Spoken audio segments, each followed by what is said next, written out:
नमस्कार, बहुत स्वागत है आप सभी का। नारी टीवी का खास कार्यक्रम देख रहे हैं आप। आपके साथ मैं हूं पल्लवी परिहार। मध्य प्रदेश में जनसुनवाई में एक तरफ जनता की समस्याओं का निराकरण हो रहा है और अब सीएम डॉक्टर मोहन यादव के निर्देश पर जल सुनवाई भी आयोजित की जा रही है, जहां पानी की समस्याओं के समाधान का प्रयास किया जा रहा है। जनसुनवाई न केवल भ्रष्टाचार और बिचौलियों पर लगाम लगाने में सफल रही, बल्कि इसने जनता और शासन के बीच आपसी समन्वय को भी नई मजबूती प्रदान की है। इस बीच जनसुनवाई के दौरान कुछ लोग अपनी समस्याओं को लेकर विरोध भी दर्ज करा रहे हैं। कई समस्याएं भी सामने आ रही हैं। क्या इन समस्याओं का भी इतनी ही त्वरित गति से समाधान होगा? इस संदर्भ में जनसुनवाई की क्या स्थिति है, इसका जायजा लेंगे। पहले देखिए ये खास रिपोर्ट।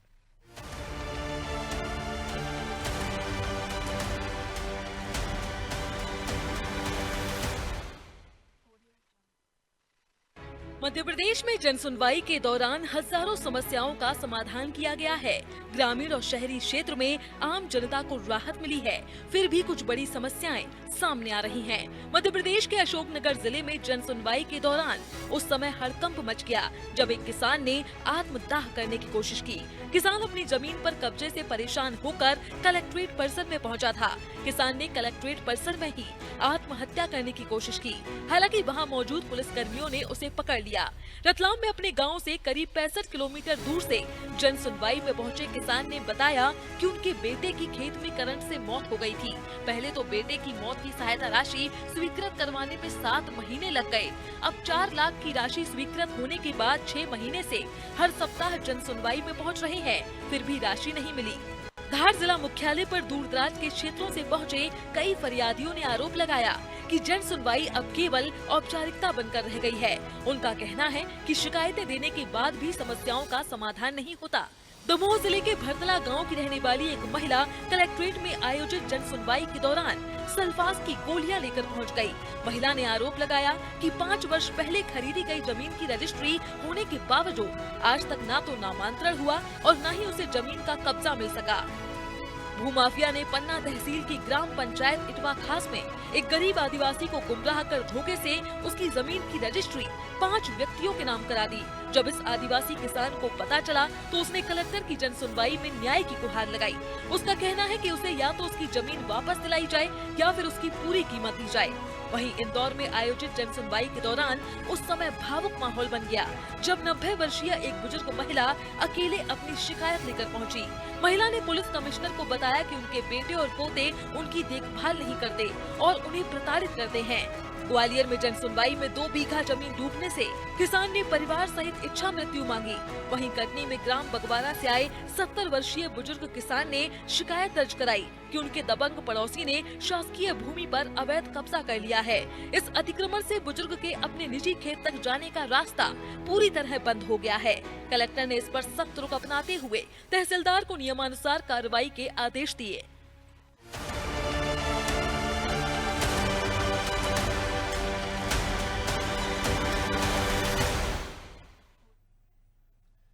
तो देखिए, लगातार जनसुनवाई का आयोजन किया जाता है, जहां हर मंगलवार शासन के आदेशानुसार विभिन्न जिलों में जनसुनवाई आयोजित होती है, जहां पर बड़ी संख्या में लोग अपनी समस्याएं लेकर पहुंचते हैं। लेकिन इसके साथ ही कई समस्याएं भी देखने को मिलती है। वहीं इस पर अधिक जानकारी के लिए हमारे साथ विभिन्न जिलों से स्थानीय संवाददाता जुड़ गए हैं, जो कि हमारे साथ जानकारी साझा करेंगे, ग्राउंड जीरो से रिपोर्ट साझा करेंगे, जहाँ वे बताएंगे कि क्या स्थिति देखने को मिल रही है। हमारे साथ अब भोपाल से जुड़ गई हैं दिव्या। यदि भोपाल की बात की जाए तो भोपाल में भी हर हफ्ते जनसुनवाई का आयोजन किया जाता है, लेकिन इसके साथ ही कई शिकायतें भी प्राप्त हो रही हैं, जहां पर लोगों को जनसुनवाई से काफी शिकायतें हैं। तो क्या स्थिति देखी जा रही है राजधानी भोपाल में जनसुनवाई की? देखिए पल्लवी, जन सुनवाई जब शुरू की गई थी तो उद्देश्य था कि जो आम जनता जो चक्कर काटती रहती है सरकारी कार्यालयों के, जिन्हें बड़े अधिकारियों से मिलना मुश्किल होता है, उन्हें मदद पहुंचाई जा सके। उनकी जो शिकायतें हैं वो सीधे सरकार तक पहुंचे, शासन तक पहुंचे और उन्हें रिलीफ मिले। लेकिन कई बार जन सुनवाई पर आरोप लगते नजर आते हैं कि केवल यहाँ पे एक जो है औपचारिकता पूरी की जाती है, लेकिन उतना जो है उनको फल नहीं मिलता। यहाँ पे कई सारे लोग हैं। इससे पहले हमने कलेक्टर से बात की थी। कलेक्टर ने जो कहा, भोपाल कलेक्टर है, कि हमने उनसे पूछा कि जन सुनवाई को इफेक्टिव बनाने के लिए और ये केवल एक औपचारिकता नहीं बनी रहे, इसके लिए क्या किया जा रहा है। तो उन्होंने ये बोला कि केवल यहाँ पे केवल कलेक्टर कार्यालय में ही नहीं, तहसील स्तर पे भी और जो है अलग अलग स्तर पे जो है वो जन सुनवाइयों का आयोजन किया जाता है। खुद जाते हैं और अधिकारियों को भी भेजा जाता है ताकि केवल ये एक कमरे तक सीमित ना रहे। अलग अलग अगर ग्राउंड पे जाएंगे तो ग्राउंड जो फील्ड की जानकारी है वो भी मिलेगी। यहाँ पे कई सारे लोग हैं, मैं उनसे बात करने की कोशिश करूंगी। जैसा कि जो जन सुनवाई में ज्यादातर लोगों के परेशान होने के भूमि में आवंटन है, सीमांकन है, तमाम तरह के जो समस्या है वो सबसे ज्यादा आ रही है। यहाँ पे कुछ बुजुर्ग महिला है, मैं उनसे बात कराने की कोशिश करूंगी। आप लोग यहाँ आए हैं, यहाँ क्यों आए, क्या प्रॉब्लम है? पेंशन नहीं आ रही हो?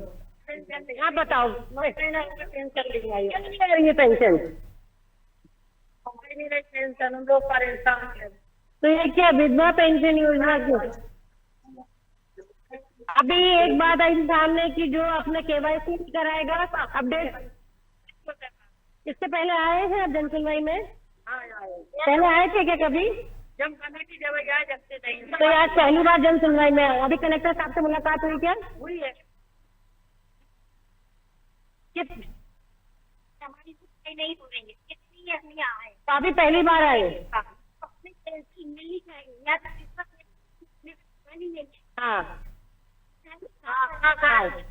ये पहली बार आए आप कलेक्टर को?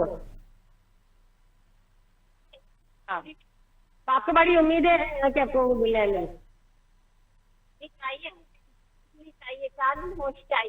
तो मतलब जैसे एक ये इन्होंने मामला बताया कि उनका विधवा पेंशन योजना का मामला है। आप बताएंगे आप क्यों आए हैं, क्या समस्या है? भैया के साथ क्या हुआ है, क्या समस्या? क्या बात चली गई है? तो यहाँ क्या शिकायत कर रहे हैं? जैसे इनके साथ है कि इनके भाई की जो पत्नी के साथ चली गई, तो बच्चा रहना चाहिए। आप बताइए आपके साथ क्या समस्या है?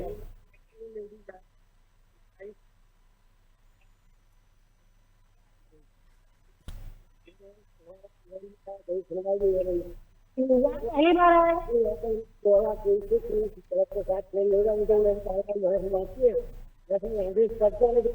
जन सुनवाई में कुछ आने का फायदा होता है? अरे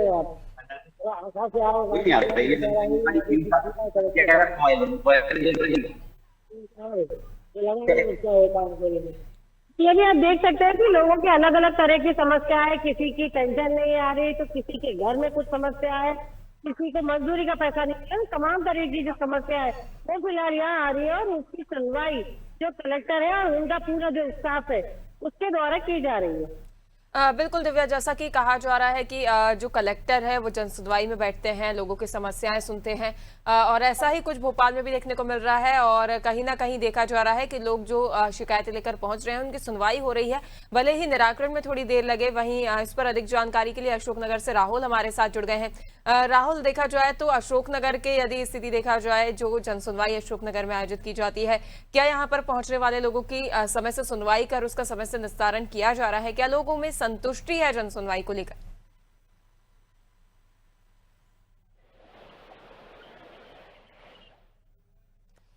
फिलहाल राहुल से हमारा संपर्क नहीं बन पा रहा है। हम अगला रुख करेंगे बुरहानपुर की ओर, जहां से संवाददाता राहुल हमारे साथ जुड़े हुए हैं। राहुल, यदि बुरहानपुर की बात की जाए तो जैसा कि शासन प्रशासन का उद्देश्य है कि लोगों को एक ही छत के नीचे उनके सभी समस्याओं के निराकरण मिल सके, लोगों को दर दर भटकने की जरूरतें ना हो, क्या बुरहानपुर में जो सरकार की मंशा अनुरूप है ये कार्य होता हुआ नजर आ रहा है जन सुनवाई में?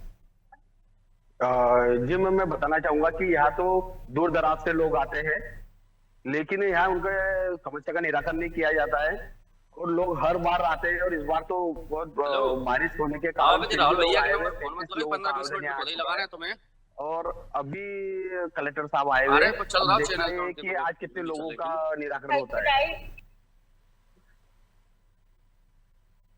जी राहुल जी, और लगातार ये जो आपकी ओर से जो मामले सामने आ रहे हैं राहुल, देखा जा रहा है कि लोगों की जो समस्याएं हैं वो सुनी नहीं जा रही, अधिकारी कर्मचारी मौके पर उपस्थित नहीं रहते।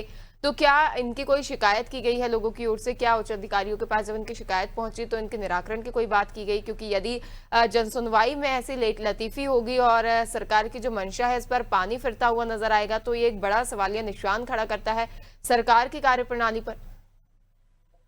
जी मैं बताना चाहूंगा कि ग्रामीण स्तर पे बहुत से लोग ग्राम पंचायत, जनपद सीओ, कलेक्टर साहब, चाहे जिला सीओ साहब के पास में शिकायत करते हैं, और उसके बाद शिकायत का निराकरण न होने के कारण फिर कलेक्टर आते हैं। कलेक्टर जन सुनवाई में भी उनको बस बताया जाता है कि आपका निराकरण हो जाएगा, हमने अधिकारी संबंधित अधिकारी को बोल दिया है, वो आपके मौका स्तर पर आएंगे और आपकी समस्या निराकरण कर देंगे।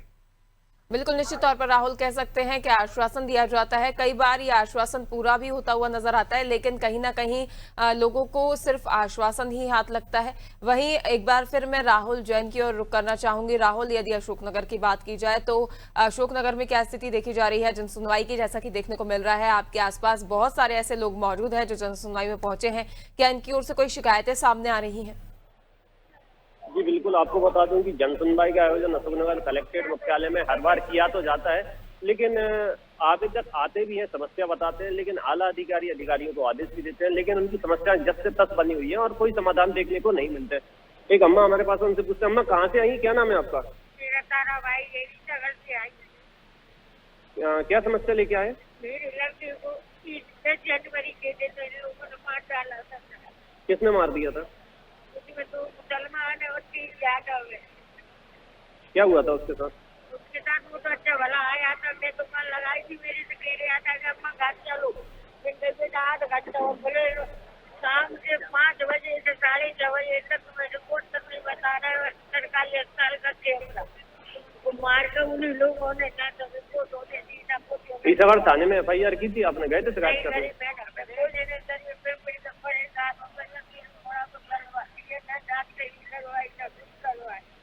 ईसागढ़ थाने में कोई शिकायत नहीं लिखी गई आपने? नहीं लिखी गई। जी पल्लवी जी, जैसा कि अशोकनगर जिला मुख्यालय का एक तहसील ईसागढ़ है, जहां आए दिन ऐसे मामले सामने आते रहते हैं, जहां थाना प्रभारी पर आरोप लगते हैं, कहीं FIR नहीं लिखी जाती है तो कहीं आरोपी और फरियादी के साथ मारपीट भी की जाती है कभी कभी। एक और हमारे साथ आवेदक है, क्या कुछ आपकी शिकायत है, क्या कुछ आवेदन लेके आए? मेरी शिकायत गवर्नमेंट हॉस्पिटल के डॉक्टर रेडियोलॉजिस्ट मुनीर रघुवंशी के लिए। 23 तारीख को दर्द हुआ था पेट में, तो मैं जिला हॉस्पिटल अशोकनगर गया था, तो उन्होंने मेरी सोनोग्राफी के लिए की थी ट्रीटमेंट के बाद। तो 25 तारीख को गवर्नमेंट हॉस्पिटल में सोनोग्राफी कराई गई, जिसकी डॉक्टर मुनीर रघुवंशी द्वारा जाँच की गई, जिसमें मुझे नॉर्मल बताया गया। रिपोर्ट पर मुझे शंका हुई तो मैं तुरंत एडवांस पैथोलॉजी प्राइवेट पर गया, तो वहाँ पे बताया गया कि DMC तो लीवर पे और 25 mm की किडनी पे पथरी है, तो तुरंत ऑपरेशन की सलाह दी गई डॉक्टर। मैंने हो सकता है डॉक्टर गवर्नमेंट की सही हो और पैथोलॉजी ये वाली गलत हो प्राइवेट। मैं गुना के कंचन पे गया, जो भी स्पेशलिस्ट में, तो उन्होंने बताया वो तो उधर भी 24-23.9 जिला अस्पताल में किसने इलाज किया था? उमेश रघुवंशी डॉक्टर ने। डॉक्टर तो अजय गहलोत ने ट्रीटमेंट किया था, सोनोग्राफी मुनीर रघुवंशी। हो सकता है मैंने 25 तारीख को जो रिपोर्ट मुनीर रघुवंशी जो दोबारा की गई थी, हो सकता है गलत हो गई हो, तो मैंने पुनः उनसे 30 तारीख को दोबारा कराई थी। दोबारा उनने बिल्कुल नॉर्मल लिख के मेरे को रिपोर्ट दी है। मतलब सीधा मानने के लिए बैठे हैं लोग। प्राइवेट अस्पताल भी संचालित करते हैं? प्राइवेट उनकी कमर, मैंने सुना है कमर हॉस्पिटल उन्हीं की है, इसलिए वो गलत रिपोर्ट लिख के दे रहे हैं कि कोई पैसे देख के बाहर ही कराएं, जैसे पैथोलॉजी शहर में चलती रहे। और मैं चाहता हूँ जी आपको बता दूं कि आए दिन ऐसे मामले सामने आते हैं, जहां जिला अस्पताल अशोकनगर का तो गिरा ही रहता है सवालों में। और भी कुछ क्या समस्या है आपकी?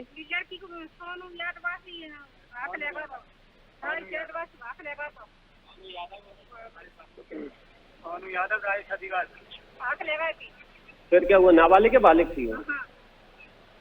नाबालिग है। क्या ईसागढ़ थाने में आपकी FIR नहीं लिखी गई है, शिकायत नहीं की गई?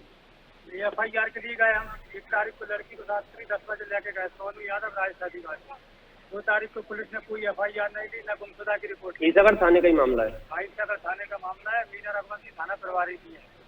2 तारीख को नहीं दी, 3 तारीख को मैं गया पुलिस के पास सहायता लेने, तो 112 नंबर की बोल दिया मुझसे। मैडम बोली कि 112 नंबर लगाओ, यहाँ कोई पुलिस सहायता नहीं मिलेगी। जब मैंने 112 नंबर लगाया, तब मुझे 112 नंबर में जगदीश दीवार यादव है और सोनू धाकड़, दोनों 2 कस्टमर और थे। तो उन्होंने सोनू यादव को फोन लगाया, कहा कि लड़की तुम्हारे पास है, घर के आसपास सो जाओ।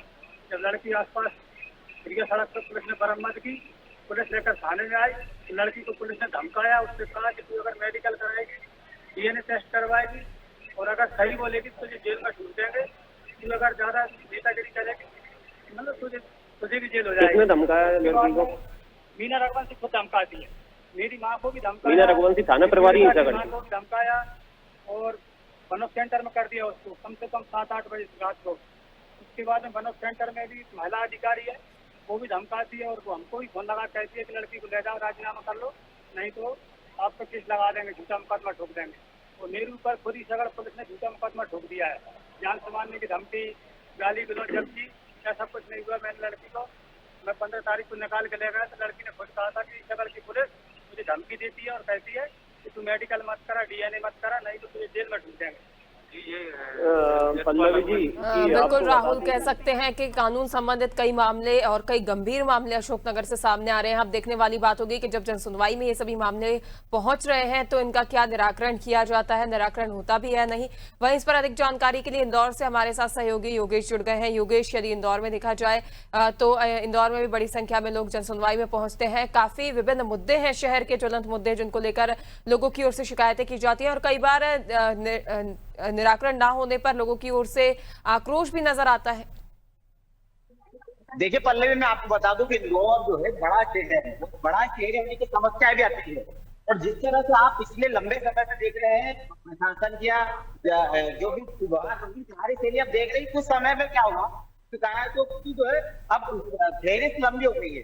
कई समस्या ऐसी है जिसके लिए लोगों को जनसुनवाई आना पड़ा है। जनसुनवाई आने का कारण न पड़े ऐसा विभाग को ऐसा कार्य नहीं कर रहा है, यानी कि जिस स्तर पर काम हो जाना चाहिए वही स्तर पर कार्य हो जाए, शिकायत हो जाए तो वो जनसुनवाई में ना पड़े। जन सुनवाई में आने के बाद में अगर काम की रफ्तार थोड़ी पकड़ते हैं या काम होता है तो इसका मतलब कि कहीं ना कहीं निचले स्तर पर कहीं ना कहीं लापरवाही है। लोग हैं मेरे पास में, मैं उसका कारण तो आगे क्यों आए, ये लोग आए हैं अपना जो परिसर है जो प्रशासन ने सरकार ने जो लोगों को फ्लैट दिए सस्ते दामों में, मकान के सस्ते दामों में, जो आवास के सस्ते दामों, इनकी स्थिति इंदौर में बहुत ज्यादा खराब है। एक लाइट हाउस प्रोजेक्ट जो बहुत बड़ा स्तर में हो रहा था जिसमें कई टेक्नोलॉजी यूज करी गई थी, कई ऐसे नवाचार किए गए थे जिसको की विश्व स्तर पर जो टेक्निक इस्तेमाल थी, तो वो स्थिति खराब है, वहां के लोग परेशान है। ये लोग आए जिन्हां परिसर के जिन्होंने आवास लिए थे, सरकारी आवास कम कीमत के कम दाम में बेहतर सुविधाओं के साथ में, आखिर कितनी बेहतर सुविधाएं क्यों लोगों को झंडे उठाना पड़ा, आखिर में क्यों लोगों को यहाँ आना पड़ा? आपका नाम क्या है? जी मेरा नाम भक्ति राणा है, इंदौर से हूँ, जिला परिसर से। सर हम ये पहली बार नहीं आए हैं, यहाँ पर कम से कम 4-5 जनसुनवाई हो चुकी है। रिंटू जी मैडम उसको हमको बोलती है आप तुम देखो तुम्हारे हिसाब से, ये कोई बात थोड़ी ना भाई, पानी तुम काट रहे हो, क्यों काट रहे हो? 6 लाख रुपए माइनस, इतना पानी कोई हमने थोड़ी ना करा। पिछली बार जब पानी काटा गया था 1 फुट पानी चालू करवा दिया था मैडम ने, इस बार क्यों नाटक कर रही हो? मैडम कौन?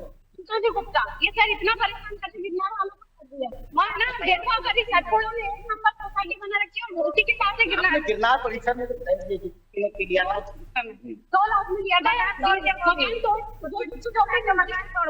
तोड़ के हमको मकान दिए गए थे, तो मेंटेनेंस का बहाना करके सर 6.5 लाख रुपए का बिल 2.5 महीना हो गया सर। पानी के लिए वहाँ पे इतनी दिक्कत आ रही है, वहाँ पे गुड्डे भी हैं, किसी के पेट नहीं है तो भी पानी भर रहे हैं। कितनी बार शिकायत लेकर आए जनसुनवाई? ये 5वीं बार है सर, ये 5वीं बार है कि हम लोग ना जनसुनवाई में आए। बार बार कितने लंबा अंतराल में, कितने समय के अंदर? मतलब 1 महीना, मतलब पिछले 1-2 महीने ज्यादातर खराब है। जी जी सर, और सामना ही नहीं हो पा रहा हमारा, कमिश्नर से मिलने ही नहीं दे रही है वो हमको, इसलिए आज हम लोग सब लोग आए, जब तक हमारा पानी खाली नहीं होगा तो आपको नहीं जाऊंगा। क्या नाम है? भक्ति राणा। कितने ऐसे परिवार में इस तरह से परेशान है? सर पूरे अभी तो हम लोग है ना 10% 8% लोग अभी घर पे ही हैं। सुविधा नहीं है, प्रशासन सुनवाई नहीं कर रहा, सरकार से कैसे बात पहुंचेगी आपकी? पता ही नहीं हो रही पर बीमार हो रहे हैं। सरकार तक कैसे बात पहुंचाएंगे आप? तो प्रशासन नहीं सुन रहा है, अधिकारी नहीं सुन, तो कैसे आपकी समस्या का निराकरण कैसे होगा? समस्या का सर हमको ये निराकरण कराना है कि आज हम लाल झंडा लेके आए, ताकि आज जब तक हमारी आवाज ही नहीं उठेगी जब तक सरकार तक हमारी आवाज नहीं हो जाएगी। बहुत बार कंप्लेन लेटर डाल दिया, हम आवेदन पत्र दे दिया कि मैडम ये समस्या हमारी, मैडम बोलती है तुम तुम्हारा देखो हम कुछ नहीं जानते, तो हम मकान छोड़े तो बोला था कि सुविधा करेंगे। देखिए आपको बता दूं पल्लवी कि ये जो लोग हैं इनको मकान दिए गए थे, शहर में जो विकास कार्य होते हैं, विकास कार्य के दौरान जो मकान उनके थे, जो क्षतिग्रस्त थे, तो उनके सेवक में आवाज दिए थे, तो आवाज जो दिए थे उसका ये आज यहाँ पर उदाहरण, आज एक से एक परिसर की बात नहीं कर रहा हूँ, इंदौर में ऐसे परिसर है जो एक लाइट हाउस की बारे में बात के लोग परेशान है, एक महीने के अंतराल में 5 बार या तो जन सुनवाई, यानी कि आप सोच सकते हैं कि जन सुनवाई को थोड़ा सा कहीं ना कहीं अब ध्यान देने की जरूरत है निगम आयुक्त, क्योंकि निगम आयुक्त तो पहुंच नहीं देते, अधिकारी जो है वो जनता को डायरेक्ट सीधे संपर्क करने नहीं देते। तो आज आए कि सीधे संपर्क करने के लिए सोच रहा है, मन बना के आए कि आज सीसीआर संपर्क किया जाएगा, और ये स्थिति लगभग अब थोड़ा सा कुछ भी प्रशासनिक जो ढांचा वो कहीं ना कहीं लापरवाह हो चुका, इसलिए अब लोग परेशान है। अब परेशानी को दूर करने के लिए सरकार को कोई बड़ा एक्शन लेना पड़ेगा, तब जाके कहीं ना कहीं ये लोग अपने आप को इंदौर शहर का अच्छा नागरिक और सुविधा वाला शहर जो माना जाता है, सुविधा वाला शहर, उसको अपना पाएंगे और उसको ये लोग बिल्कुल निश्चित तौर पर योगेश, कहा जा सकता है कि सभी जो जन सुनवाई आयोजित होती हैं इनका दारोमदार कहीं ना कहीं अधिकारी कर्मचारियों पर टिका होता है, और यदि अधिकारी कर्मचारी जिम्मेदारी से निर्वहन करते नजर आते हैं तो कहीं ना कहीं सरकार की मंशा पूरी होती हुई भी दिखती है, लेकिन इनकी लापरवाही के चलते इन सभी योजनाओं को पलीता लगता हुआ फिलहाल नजर आ रहा है। आप सभी का जुड़ने के लिए, जानकारी साझा करने के लिए बहुत धन्यवाद। तो देखिए, सरकार की जो मंशा है उसके अनुरूप लोग अपनी शिकायतें लेकर पहुंचते हैं। सफाई व्यवस्थित, जल भराव संबंधित, जल आपूर्ति संबंधित, बिजली आपूर्ति संबंधित कानून व्यवस्था चरमराई हुई है। कई जगह संबंधित अधिकारी कर्मचारियों पर गंभीर आरोप लग रहे हैं, लेकिन घूम फिरकर जो सुई है वो अधिकारी कर्मचारियों पर अटकती है। जहां पर सरकारी अधिकारी कर्मचारी अपनी जिम्मेदारियों का निर्वहन करते नजर आ रहे हैं, अपने दायित्वों को भली भांति जानते हैं, जहां पर उनकी ओर से पूरी ईमानदारी के साथ कार्य किए जा रहे हैं, वहां पर जनसुनवाई सफल नजर आ रही है, लोग संतुष्ट हैं। लेकिन कई जगह जो अधिकारी कर्मचारी हैं मनमाने ढंग से कार्य कर रहे हैं, जिसके चलते सरकार की जो मंशा है, जिसके अनुरूप मुख्यमंत्री डॉक्टर मोहन यादव ने निर्देश जारी किए हुए थे, इसको पलीता लगता हुआ नजर आ रहा है। वहीं अब देखने वाली बात होगी कि आगामी समय में जनसुनवाई की और क्या स्थिति देखने को मिलती है। फिलहाल के लिए इस खास कार्यक्रम में इतना ही। लगातार देखते रहिए अडानी टीवी। नमस्कार।